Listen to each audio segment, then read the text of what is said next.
दूसरी मूर्ति की कहानी समाप्त होते ही वह अपनी स्थान पर स्थिर हो गई, एक गहरी शांति सिंहासन कक्ष में व्याप्त हो गई।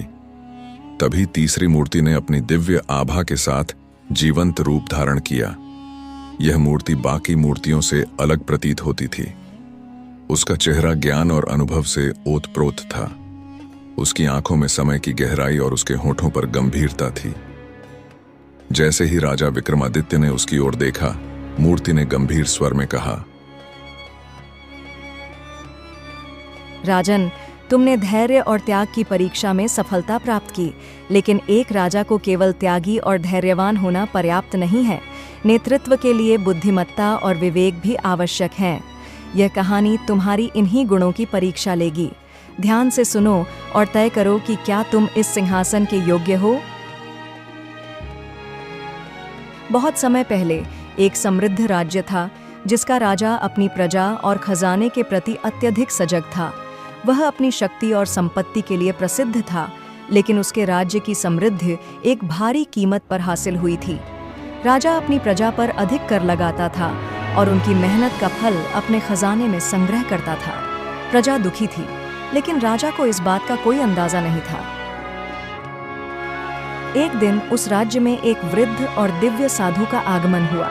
साधु ने चारों ओर व्याप्त असंतोष और गरीबी को देखा। प्रजा भूखी थी, उनके चेहरे दुख और निराशा से भरे हुए थे। साधु ने सोचा, राजा को प्रजा के दुखों का एहसास कराना होगा। यदि उसे सच्चे नेतृत्व का ज्ञान नहीं मिला तो यह राज्य पतन की ओर बढ़ेगा। साधु राजा के महल में पहुंचा। उसके तेजस्वी व्यक्तित्व को देखकर राजा ने उसे ससम्मान अपने दरबार में बुलाया। साधु ने राजा से कहा, हे राजन, तुम्हारा राज्य समृद्ध है, लेकिन प्रजा की पीड़ा ने इसे खोखला बना दिया है। एक सच्चे राजा को अपनी प्रजा के दुख और सुख का ध्यान रखना चाहिए। मैं तुम्हें एक परीक्षा देना चाहता हूं। अगर तुम इसे सफलतापूर्वक पूरा कर सको तो तुम्हारा राज्य सही मायने में समृद्ध होगा। राजा ने चुनौती स्वीकार कर ली। उसने साधु से पूछा, महात्मन, मुझे क्या करना होगा? साधु ने राजा को एक चमचमाता हुआ सोने का बक्सा सौंपा। बक्सा इतना भव्य और अद्भुत था कि उसकी चमक से पूरा दरबार जगमगा उठा। साधु ने कहा, इस बक्से में एक अनमोल हीरा है। यह हीरा इतना मूल्यवान है कि इसे सही तरह से उपयोग में लाना अत्यंत महत्वपूर्ण है। इसे अपनी प्रजा के बीच बांटो, लेकिन इसे इस प्रकार बांटो कि हर व्यक्ति संतुष्ट हो। ध्यान रहे, यदि इसे गलत तरीके से उपयोग किया गया तो यह विनाश का कारण बन सकता है। राजा ने बक्सा खोला और उसमें से एक विशाल और अद्वितीय हीरा निकला। यह हीरा इतना चमचमाता था कि सभी की आंखें उस पर टिक गईं। राजा ने तुरंत अपने दरबारियों और मंत्रियों से चर्चा की कि इस हीरे को कैसे प्रजा के बीच बांटा जाए। राजा और उसके मंत्री कई दिनों तक सोच विचार करते रहे। उन्होंने सुझाव दिया कि हीरे को छोटे छोटे टुकड़ों में काटकर प्रजा को बांट दिया जाए। लेकिन जैसे ही इस प्रस्ताव की घोषणा हुई, प्रजा के बीच विवाद छिड़ गया।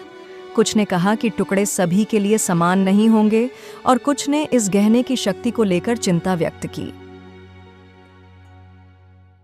राजा ने दूसरी योजना बनाई, जिसमें हीरे को बेचकर उसकी कीमत प्रजा के बीच वितरित करने का विचार किया गया। लेकिन यह भी असफल रहा, क्योंकि प्रजा को लगा कि उनकी समस्याएं केवल धन से हल नहीं होंगी। राजा निराश हो गया। उसने समझ लिया कि इस समस्या का समाधान खोजना आसान नहीं है। राजा ने अपने पुत्र युवराज से परामर्श करने का निश्चय किया। युवराज एक युवा लेकिन बुद्धिमान व्यक्ति था। उसने राजा की सारी बातें ध्यान से सुनी और फिर कहा, पिताजी, यह हीरा प्रजा के लिए किसी विवाद से कम नहीं है। इसे कोई भी वितरण योजना पूरी तरह संतोषजनक नहीं बना सकती। लेकिन यदि यह हीरा विवाद और असंतोष का कारण बन रहा है तो इसे त्याग देना ही सही होगा। इसे गंगा नदी में प्रवाहित कर देना चाहिए ताकि यह किसी के लिए संकट का कारण न बने। साथ ही हमें प्रजा को सिखाना चाहिए कि सच्चा सुख बाहरी संपत्ति में नहीं, बल्कि आंतरिक संतोष में है।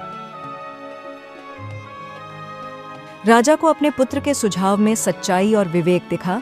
उसने साधु को बुलाया और कहा, महात्मन, मुझे इस गहने को लेकर विवेकपूर्ण निर्णय लेना था। मैंने तय किया है कि इसे त्याग दिया जाए ताकि प्रजा के बीच कोई विवाद ना हो।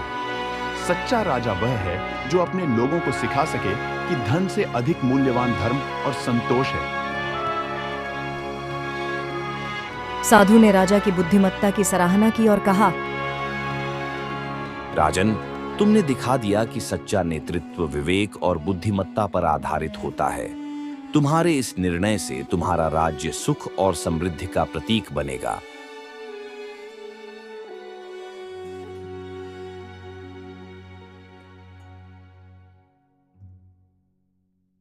कहानी समाप्त होने पर मूर्ति ने राजा विक्रमादित्य से पूछा, राजन, क्या तुम भी अपने शासन में इसी प्रकार विवेक और बुद्धिमत्ता का परिचय दोगे?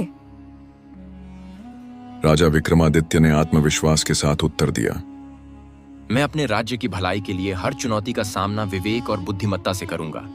यह मेरा वचन है। तीसरी मूर्ति धीरे धीरे स्थिर हो गई। सिंहासन की दिव्यता बढ़ गई। तभी चौथी मूर्ति ने जीवंत रूप धारण किया। उसकी आंखों में अटूट विश्वास और मुखमंडल पर गहरी दृढ़ता थी। उसने राजा विक्रमादित्य से कहा, राजन, तुमने बुद्धिमत्ता और विवेक की परीक्षा पूरी की। अब समय है सत्य और साहस की परीक्षा का। मेरी कहानी सुनने के लिए तैयार हो जाओ। राजा विक्रमादित्य ने सिर झुकाकर चौथी कहानी सुनने की सहमति दी। सिंहासन पर बैठा दिव्य राजा अपनी अगली परीक्षा के लिए तैयार था।